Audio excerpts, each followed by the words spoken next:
আচ্ছা, এই হালকা মেকআপটা কি বলো তো?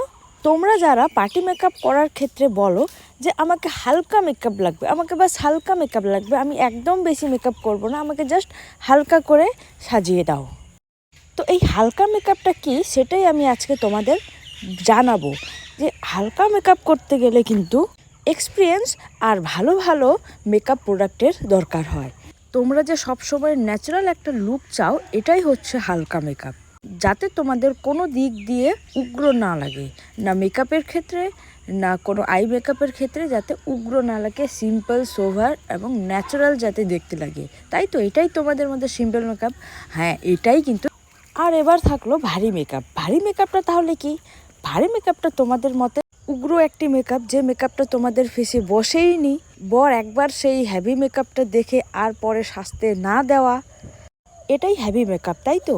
আর এই হেভি মেকআপ করতে কিন্তু একদমই বেশি খরচা না, মাত্র 300-400 টাকাতেই কিন্তু হয়ে যায়।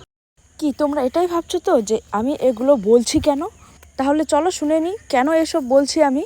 প্রায় বেশিরভাগ পার্টি মেকআপ যখন আমি করি, তখন ক্লায়েন্টের মুখ থেকে আমি একটাই শুনতে পাই যে আমার একদম হালকা মেকআপ লাগবে, বেশি কিছু একদম সাজবো না।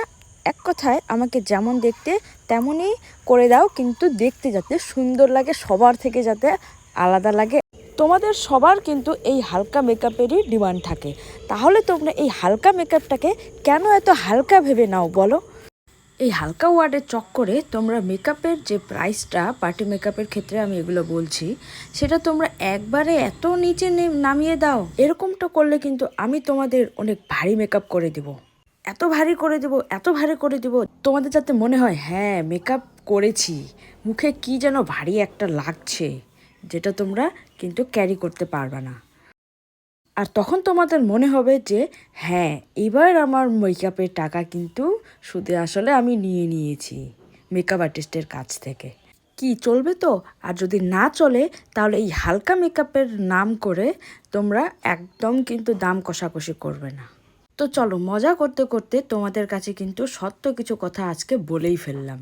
আর আমার এই কথাগুলোতে যদি কেউ সমর্থন আর অসমর্থন হন, তাহলে কিন্তু অবশ্যই আমাকে কমেন্ট করে জানাবেন কার এই কথাগুলো ঠিক আর কার ভুল লাগলো, সেটা কিন্তু তাহলে আমি অবশ্যই বুঝতে পারবো।